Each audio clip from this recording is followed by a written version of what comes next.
Drugs గురించి అడిగారు. Drugs కూడా ఇప్పుడు మనకు డే టు డే సొసైటీలో డ్రగ్స్ వ్యవస్థ అనేటువంటిది బాగా పెరుగుతూ ఉంది. ఈ యంగ్స్టర్స్ యూత్ ఎవరైతే ఉన్నారో ఈ యొక్క ఫారిన్ కల్చర్ మనం అడాప్ట్ చేసుకోవడం జరుగుతూ ఉంది డే టు డే. దాంట్లో భాగంగా ఈ డ్రగ్స్ ప్రతి చిన్న పార్టీలో దీంట్లో చేయడం జరుగుతూ ఉంది. ఒకటి బాగా గుర్తుంచుకోండి, డ్రగ్స్ అనేటువంటిది వన్స్ ఒక్కసారి అడిక్ట్ అయింది అని చెప్పనంటే ఎంటైర్ లైఫ్ మొత్తం కూడా స్పైల్ అండి. దయచేసి అర్థం చేసుకోండి. ఎట్టి పరిస్థితుల్లో కూడా మన పిల్లలు, మన అన్న, మన తమ్ముడు, మన చెల్లి, మన అక్క అందరూ కూడా ఏం చేస్తున్నారు, ఎవరితో ఫ్రెండ్షిప్ చేస్తున్నారు, ఎవరితో కూర్చుంటున్నారు, ఎవరితో లేస్తున్నారు, ప్లస్ వాళ్ళ కాలేజ్ అవ్వగానే స్ట్రేట్గా ఇంటికి వస్తున్నారా, మధ్యలో ఎక్కడైనా ఆగుతున్నారా, ప్లస్ నైట్ 9-9:30 కాగానే మన పిల్లలు మన దగ్గరకు వచ్చి తల్లిదండ్రులతో పాటు కూర్చొని అన్నం తిని తల్లిదండ్రులతో పడుకుంటే వాడు ఎప్పటికీ చెడిపోవడం లేదు. రాత్రి 11 వరకు 11:30, 12 గంటల వరకు బయట తిరిగి వస్తున్నాడు, మనం యాక్సెప్ట్ చేస్తున్నాము అని చెప్పానంటే డెఫినెట్గా ఏదో ఒక రోజు ఆ పిల్లోడు చెడు సహవాసం ద్వారా డెఫినెట్గా ఇబ్బంది పడతాడు. ఆ రోజు నష్టపోయి ఫస్ట్ తల్లిదండ్రులుగా మీరు మాత్రమే. సో కాబట్టి మీ పిల్లలందరూ కూడా జాగ్రత్తగా కాపాడుకోవాల్సిన బాధ్యత మీదే. ఎందుకంటే నడుస్తున్నాయి. యాజ్ ఏ పోలీస్ ఆఫీసర్గా నా ఎక్స్పీరియన్స్ చెప్తా ఉన్నాను నేను. చాలామంది మైనర్స్ కూడా డ్రగ్కు అడిక్ట్ అవుతూ ఉన్నారు, లేనిపోని క్రైమ్స్లో ఇన్వాల్వ్ అవుతూ ఉన్నారు. వాళ్ళు ఆ ఇన్ఫ్లుయెన్స్లో ఉండి, ఆ డ్రగ్స్ ఇన్ఫ్లుయెన్స్లో ఉండి వాళ్ళు ఏదైనా చేయొచ్చు. ఆ టైంకి మర్డర్ చేయొచ్చు, రేప్ చేయొచ్చు, లేకపోతే ఎవరిని పట్టుకొని దారి దోపిడీ చేయొచ్చు, రాబరీ లాంటిది. సో ఇలాంటివన్నీ కూడా జరుగుతుంది. వాళ్ళు దాని నుంచి తేరుకొని బయటపడే లోపు వాళ్ళు రియలైజ్ అయితే ఈ లోపు క్రైమ్ అనేటువంటి జరిగిపోతూ ఉంది. సో కాబట్టి వాళ్ళకు మంచి భవిష్యత్తు, మంచి ఫ్యూచర్ అనేటువంటిది దీని ద్వారా మొత్తం స్పాయిల్ అయిపోతూ ఉంది. సో దీని నుంచి వాళ్ళందరినీ కాపాడుకోవాలి అని చెప్పనంటే మనలాంటి పెద్దవాళ్ళు ఎవరైతే ఉన్నారో దీని గురించి మినిమం అవగాహన ఉన్నట్టు వాళ్ళు, చదువుకున్నట్టు వాళ్ళు, విద్యావంతులు ఎవరైతే అందరూ కూడా అవకాశం దొరికిన ప్రతి చోట కూడా కాలనీ వెల్ఫేర్ అసోసియేషన్ ఉన్నాయి, యూత్ అసోసియేషన్స్ ఉన్నాయి, యువజన సంఘాలు ఉన్నాయి, ప్లస్ అట్లా ఎన్జిఓ ఆర్గనైజేషన్స్ ఉన్నాయి. ప్రతి దగ్గర మీకు అవకాశం దొరికిన ప్రతి దగ్గర కూడా మీ స్థానిక ప్రజలతో, స్థానిక యూత్ యంగ్స్టర్స్తో అందరితో కూడా ఇలాంటి విషయాల మీద దయచేసి మాట్లాడండి, వాళ్ళకి తెలియజెప్పే ప్రయత్నం చేయండి. ఎట్టి పరిస్థితుల్లో కూడా డ్రగ్స్ జోలికి వెళ్ళకూడదు. డ్రగ్స్ మన కల్చర్ కాదు, ఓకేనా. డ్రగ్స్ ఒక్కసారి అడిక్ట్ అయింది అని చెప్పంటే మిగతా దాని నుంచి బయటపడొచ్చాము, కానీ డ్రగ్స్ ఒకసారి అలవాటు అయిందా 100% మళ్ళీ దాని నుంచి బయటికి రాలేము. లైఫ్ మొత్తం స్పైల్ అయిపోతుంది. రేపు పొద్దున ఆ వ్యక్తి ఏ స్థాయికి ఎదుగుతాడో మనం చెప్పలేము. మన పిల్లోడు ఒక ఐఏఎస్ ఆఫీసర్ అవ్వచ్చు, ఒక ఐపీఎస్ ఆఫీసర్ అవ్వచ్చు, లేకపోతే ఈ దేశ ప్రధాని అవ్వచ్చు, రాష్ట్ర ముఖ్యమంత్రి అవ్వచ్చు. సో అలాంటి వ్యక్తి ఈరోజు లైఫ్ స్పైల్ అయిపోతుంది, చిన్న ప్రాపర్ గైడెన్స్ లేకపోవడం వల్ల, ప్రాపర్ ఇది లేకపోవడం వల్ల. కాబట్టి ఇలాంటి వాటి మీద విషయంలో మీరు అందరూ కూడా జాగ్రత్త తీసుకోవాలని చెప్పేసి చెప్తానండి. ఇప్పుడు బలమైన చట్టాల విషయానికి వచ్చినట్లయితే ఉమెన్స్ సంబంధించి 498 కానీ, లేదా ఫాక్స్ యాక్ట్ కానీ, మైనర్కి సంబంధించి కానీ ఇలాంటి వాటి యాక్ట్లో మీకు వచ్చే కేసులను ఎలా పరిగణలోకి తీసుకుంటున్నారు, అవేర్నెస్ ఎలా తీసుకొస్తారు ఆ చట్టాల మీద జనాలకి?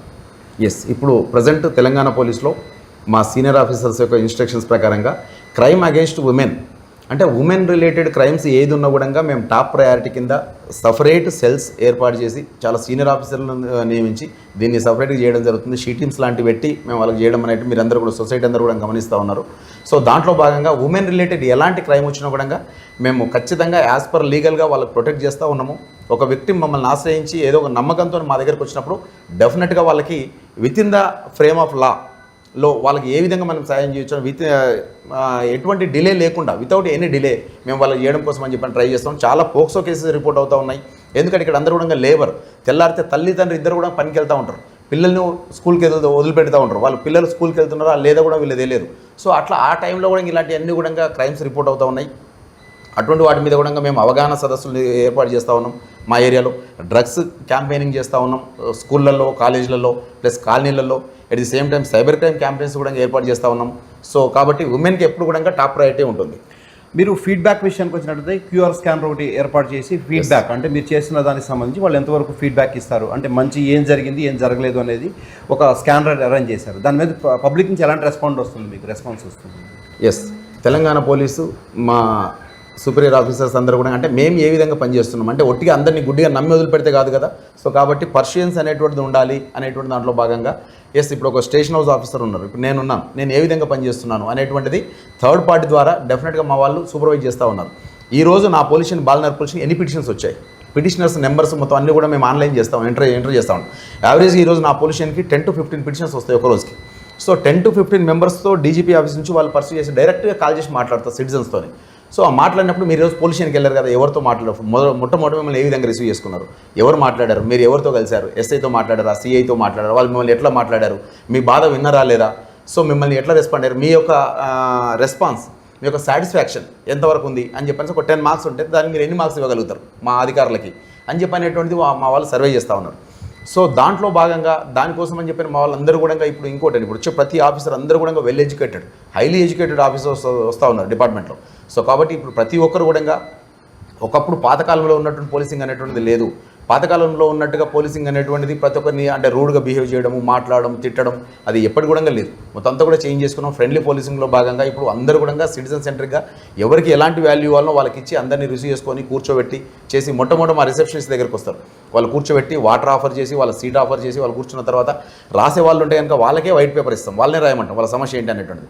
కానీ కొంతమంది ఏం చేస్తారు, రాసిస్తారు. కొంచెం ఎడ్యుకేటెడ్ పర్సన్స్ వస్తాయి కనుక లేదు అని చెప్పి మిగతా వాళ్ళు ఏమంటారు, మేడం నేను రాయలేము, మీరే రాయండి, మేము ఎక్స్ప్లెయిన్ చేస్తాం. సో అప్పుడు మా రిసెప్షనిస్ట్ వాళ్ళు చెప్పింది విని యాస్టీస్గా 5Ws 1H కవర్ అయ్యే విధంగా వాళ్ళ సమస్య ఏంటి, ఎప్పుడు జరిగింది, ఎట్లా జరిగింది, ఎవరి ద్వారా జరిగింది, ఏం జరిగింది అసలు అనేది మొత్తం అన్ని కూడా కూలంకషంగా రాసి సో ఆ ఫిర్యాదుదారుని తీసుకొని మొట్టమొదటి నా దగ్గరికి వస్తారు. నా దగ్గరికి వచ్చి నేను కూర్చోబెట్టి నేను మాట్లాడతాను వాళ్ళతో. మాట్లాడిన తర్వాత కన్సర్న్ సెక్టర్ ఎస్ఐస్ ఉంటారు. సో సెక్టర్ ఎస్ఐకి డైవర్ట్ చేస్తాం. సెక్టర్ ఎస్ఐ ఇది మీ సెక్టర్ ఎస్ఐ మీ సమస్య ఉందమ్మా ఒకసారి మాట్లాడండి అని చెప్పేసి. సో వాళ్ళు మాట్లాడిన తర్వాత అప్పుడు మేము డిసైడ్ అవుతాం, ఎస్ ఇది కేసు రిజిస్టర్ చేయాలా, లేకపోతే ఒకసారి పిలిపించి కొంచెం ఎంక్వైరీ ప్రిలిమినరీ ఎంక్వైరీ చేసిన తర్వాత కేసు రిజిస్టర్ చేయాలనే దాన్ని బట్టి చేసి మేము ఇమ్మీడియట్ యాక్షన్ అనేటువంటి తీసుకుంటాం. దాంట్లో భాగంగానే మీ అందరికీ ఒక ఇన్ఫర్మేషన్, 2025 ఇయర్కి సంబంధించి తెలంగాణ రాష్ట్రంలో నాకు అంటే Balanagar police station as a నేను ఎస్హెచ్ఓ పనిచేస్తున్న నా పోలీస్ స్టేషన్కి మనకు టాప్ 10లో భాగంగా మన మొట్టమొదటి స్థానంలో సిటిజన్ ఫీడ్బ్యాక్లో భాగంగా డీజీ గారు అప్రిషియేట్ చేయడం జరిగింది. ప్రధానంగా పబ్లిక్ నుంచి వచ్చేటప్పుడు సమస్య వివరించిన తర్వాత వాస్తవంగా వాళ్ళు రాగానే తక్షణ సాయం అంటే తక్షణంగా న్యాయం జరిపాలని కొంతమంది కోరుకుంటూ ఉంటారు. వాస్తవంగా మీరు కేసు ఇన్వెస్టిగేషన్ అయ్యే వరకు కూడా వాళ్ళు వేసి ఉండలేని పరిస్థితి. అంటే మేము వెళ్ళాము, చాలాసార్లు తిరిగాము అని కొన్ని వస్తూ ఉంటాయి. వాస్తవంగా దీంట్లో ఎలా ఉంటుందంటే నిజం గడప దాటేలోపు అబద్ధం ఊరంతా తిరిగిందని ఒక సామెత మీకు వర్తిస్తుందని చెప్పుకోవచ్చు. అటువంటి వారికి మీరు ఎటువంటి అవేర్నెస్ తీసుకొస్తారు, అంటే కేసు పరిగణన ఎలా తీసుకుంటారనేది ఒకసారి పబ్లిక్ చెప్పండి. Right, yes correct. మీరు అన్నట్టుగా కొంతమంది ఎట్లా ఉంటారు అని చెప్పినంటే అడ్వాన్స్డ్గా వాళ్ళే అఫెన్స్ చేస్తారు. వీళ్ళకన్నా ముందు వాళ్ళే 100 డయల్ చేయడం, లేదా వాళ్ళే పరిగెత్తుకుని మా దగ్గర రావడం అని ఏమి ఎవరు ముందు వచ్చారు ఎవరు తర్వాత వచ్చారు అన్నప్పుడు ఇక్కడ మ్యాటర్ కాదు. దయచేసి అర్థం చేసుకోవాలి. ఎవరు వచ్చినా, ఎవరు ముందు వచ్చిన పిటిషన్, ఎవరు తర్వాత వచ్చినా, ఏం చేసినా ఖచ్చితంగా మా ఎస్ఐ స్థాయి అధికారి స్పాట్ విజిట్ చేస్తాము. స్పాట్ విజిట్ చేసి అక్కడ సీసీ కెమెరాస్ ఏమైనా ఉన్నాయా, లైవ్ రికార్డింగ్ లేదు, సీసీ కెమెరాస్ అవైలబుల్ ఉంటే ఒక లేదు, లేకపోయినా కూడా ఐ విట్నెస్లు, సర్కమ్స్టాన్షియల్ విట్నెస్ అంటే ఆ సమయానికి గొడవ జరుగుతున్న సందర్భంలో చుట్టుపక్కల ఎవరున్నారో చూసిన వ్యక్తులు ఐ విట్నెస్లతో మేము సాక్ష్యం తీసుకొని దాని తర్వాత మాత్రమే డిసైడ్ చేస్తాం ఏంటి అనేటువంటిది. అంత మాత్రం ముందుకు వచ్చినంత మాత్రం అది కాదు. ప్లస్ వచ్చినందుకు ఇందాక మీరు అన్నారు, ఎస్ మేము రాగానే ఇమ్మీడియట్గా అయిపోవాలి. ఎస్ చాలామంది అదే విధంగా ఎక్స్పెక్ట్ చేస్తారు, సార్ మేము మిమ్మల్ని నమ్ముకొని మీ దగ్గరకు వచ్చినాం సార్, మేము ఎఫ్ఐఆర్ రాయాలి, అది చేయాలి అని చెప్పని అంటున్నారు అని చెప్పేసి చాలామంది అంటారు. కానీ నాకు ఒకటి అర్థం చేసుకోవాలి, యాజ్ ఎ పోలీస్ ఆఫీసర్గా నాకు with in the frame of law నాకు ఒక బౌండరీ అనేటువంటిది ఉంటుంది. సో డెఫినెట్గా నేను దాన్ని ఫాలో అవ్వాలి. ఒక SOP అనేటువంటిది ఉంటుంది నాకు ప్రతి కేసు సంబంధించి. నా సీనియర్ ఆఫీసర్స్ దగ్గర నుంచి నాకు వచ్చిన ఇన్స్ట్రక్షన్స్ ప్రకారంగా నాకు ఏదైతే ఉందో దాని ప్రకారం మాత్రమే నేను చేయగలుగుతాం. అప్పుడు మేము వాళ్ళకి కన్విన్స్ చేసే ప్రయత్నం చేస్తాం. సో 100% మేము ఉన్నది మీకోసమే, మీరు ఇచ్చే డబ్బుల ద్వారానే మేము శాలరీస్ తీసుకుంటున్నాము ప్రతి నెల. కాబట్టి 100% నేను మీకు సేవ్ చేయడం కోసం ఉన్నాను. మీరు నా దగ్గరకు వచ్చిండ్రు, ఇక్కడ నుంచి ఇంతకన్నా ముందు ఆ సమస్య నీది. ఎప్పుడైతే మీరు మా దగ్గరకు వచ్చారో డెఫినెట్గా ఈ సమస్య మాది, కాబట్టి మీరు కాన్ఫిడెంట్గా కూర్చోండి, 100% ఇది నాది, బట్ కొంచెం టైం ఇవ్వండి అని చెప్పని వాళ్ళకి ఫస్ట్ కూల్ చేసి 50% వాళ్ళ సమస్య దించిన తర్వాత వాళ్ళతో కూల్గా మాట్లాడిన తర్వాత దాన్ని టేకప్ చేస్తాం. ప్రధానంగా ఇప్పుడు అన్ని కేసుల్లో కీలకంగా మూడో నేత్రం అంటే సీసీ కెమెరా చాలా ఇంపార్టెంట్గా మారిపోయింది ఇప్పుడున్న ప్రజెంట్లో. అయితే కొన్ని కొన్ని కెమెరాల అసోసియేషన్ సంబంధించి కొన్ని లక్షల రూపాయలు వెచ్చించి ఆర్భాటంగా ఓపెన్ చేస్తారు. తర్వాత వాటి మెయింటెనెన్స్ కరెక్ట్గా లేదనేది కొన్ని కంప్లైంట్లు వస్తున్నాయి. వాటికి వాళ్ళు ఎవరైతే మెయింటైన్ చేస్తారో వాళ్ళకి ఏం చెప్తారు, అసోసియేషన్లకు కానీ లేకపోతే ఎవరికైనా సరే? Yes correct. ఒకటండి, ఈ రోజుల్లో అంటే మనకు చాలా అవసరాలు ఉంటాయి. మనిషి అన్నప్పుడు ఖచ్చితంగా ఆకలి అవుతుంది, నిద్ర వస్తుంది, ఓకేనా, 1 ఫింగర్కి వెళ్ళాలి, ఇలాంటివన్నీ పర్సనల్ నిత్యావసర కృత్యాలు ఏదైతే ఉంటాయో డెఫినెట్ దానికోసం అని చెప్పిన మనం ఎంత కాన్సన్ట్రేషన్గా ఉన్నా కొంత సమయాన్ని మనం వాటికి కేటాయిస్తూ ఆ యొక్క స్థానం తప్పించి మనం బయటికి వెళ్ళడానికి ఉంటుంది. కానీ సీసీ కెమెరా డిజిటల్ డివైస్ ఏదైతే ఉందో సీసీ కెమెరాస్ అనేటువంటిది దానికి కేవలం కావాల్సింది ఒక పవర్ కనెక్షన్ మాత్రమే.